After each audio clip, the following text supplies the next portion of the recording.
Welcome to the Jaguar Podcast, a show where we discuss all things related to Duval County's finest NFL football team, the Jacksonville Jaguars. Move 42, set, fight! Duval, baby!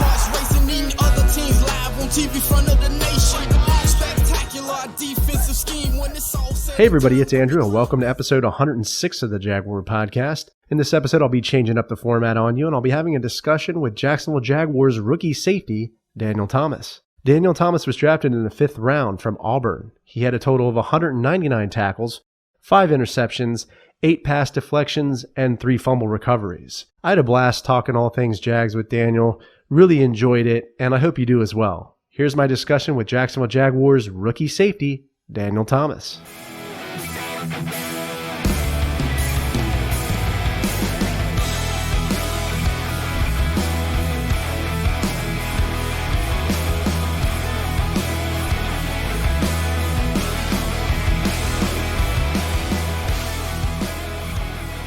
Daniel, thanks for taking the time to jump on the show. Really appreciate it. Yes, sir. I appreciate y'all having me. So, the pandemic's been kind of raging. What have you been doing to stay sane during the pandemic?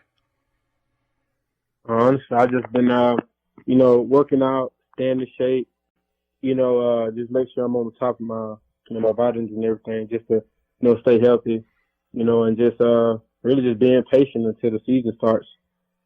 Yeah, agreed. I'm trying to stay outside myself and stay active.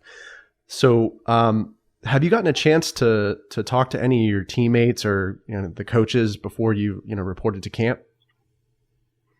I've got a chance to talk to one of my coaches and got to see some of my teammates. The rookies are already here, so got a chance to meet up with a couple of them on Monday. Awesome. So are they taking any kind of special precautions right now at training camp? I really have no idea right now. I know the NFLPA and the NFL, I guess they negotiate different things on what they're going to come up with for the best safety option for all the players, coming in. So I'm really not sure about that. But hopefully the sooner the better, sooner we find out everything, the quicker we can get started and get ready for the season. Gotcha. So you've probably already heard already the preseason's been canceled. How do you feel about that in terms of preparation? I mean, coming in as a rookie, it's probably going to be a little more difficult, not being able to get on the field and show what I can do, in the actual game without playing the season. So, I mean, I just, like I've been doing lately, just going over my playbook much as I can and just trying to memorize, and try to know this stuff so when we do get to field, I won't be too far behind. But, it's going to be a challenge, but, I'm looking forward to it, though. Awesome. So I want to talk a little bit about your career at Auburn. What was it like playing under, Coach Gus Malzahn? It was a great experience, Auburn probably one of the best decisions I've ever made in my life. Being at Auburn, it really changed me and, kind of was a big transformation of me being the man I am today. And, I enjoyed Coach Malzahn, Coach Steele, Coach Crime, Coach Brown, Coach T-Will, Coach Gardner, all the coaches, I can name all of them, Coach Wilson, but, the thing I miss about Auburn the most is just, my brothers, the brotherhood I was able to establish and the friendships I have for the lifetime. And, I'm going to really miss it. But Auburn, if I can do it all again, I'll definitely choose Auburn again. Right. Have you been staying in touch with Coach Malzahn? Yeah, I actually talked to him 2 days ago. Awesome. So you've had a lot of, great games over the course of your career at Auburn. One that really sticks out to me is the 2016 Iron Bowl. You had 2 interceptions in that game, really the first freshman at Auburn to have 2 turnovers in a game. And I know that's a huge rivalry for you. And I believe you're from Alabama as well. So, can you tell me a little bit about that game and what it was like? I mean, man, just, growing up in that rivalry, it's either Alabama or Auburn. So I grew up an Alabama fan and, I hated Auburn, So being on the other side, it was just like, it was a big difference for me because it was very personal. Alabama didn't offer me a scholarship. Auburn took an opportunity. They took a chance on me. And every time I played Alabama, I took it personal. So, I mean, just being able to do it as a freshman, it was a big deal for me. And I thank God just to give me those opportunities because, without him, I wouldn't be here. But I'm thankful that I got a chance to even play in that game. It was just like yesterday. And now I'm in the NFL. It's crazy how time flies by. And now it's just 4 years ago, man, I messed with Jalen Hurts a couple times, picking him off. We go back and forth. You know what I'm saying? But it was a blessing, though, being at Auburn. I really do miss it. Yeah. So I want to segue a little bit into the 2020 virtual draft. Did you think that was a little weird doing it virtually as opposed to, people being there in person? I mean, that was my first. You really only get one NFL draft. So right. That was my first time. So I'm not gonna say it was normal, but it was new to me because it was new. The whole experience was new because my first time. You really don't get one time to do it. So it was weird, being able to have to do the interviews over the phone, talk to every coach, do interviews from home, and not do workouts, but just have to do your workouts on your own and have them see you work out.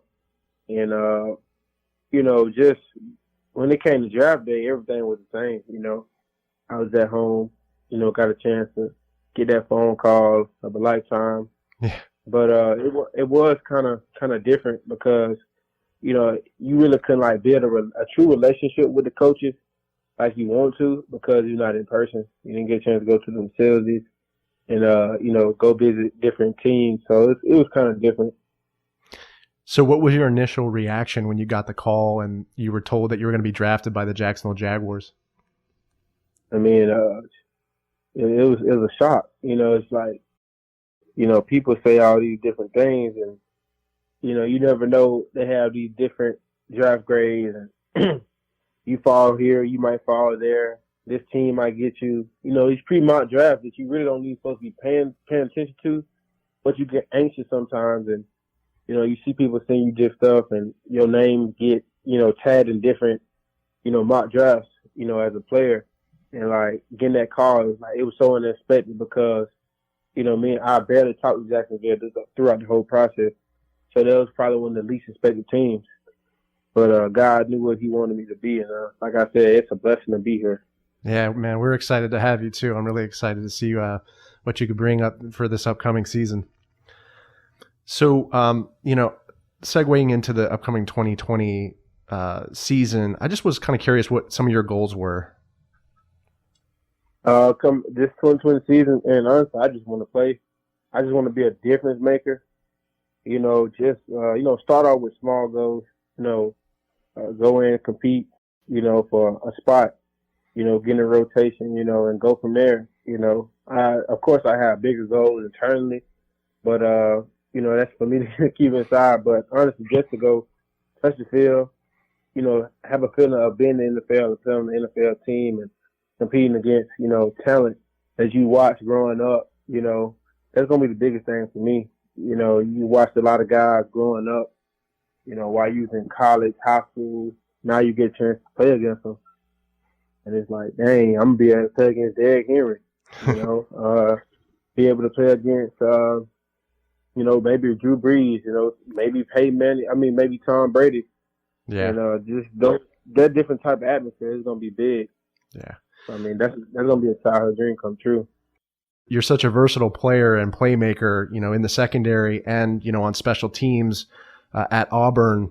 Do you see the Jags utilizing you on special teams as well this upcoming season? Yes. I know draft day, that was one of, if you go watch draft call, that was one of, things, coach, my head coach was just like, be able to play special teams and compete for starting spots, compete and just get on the field. So, I just got to go in and just make myself known and, just have relentless effort, what position they put me at. So, everything's going to be pretty much, up in the air. So I'm looking forward to it.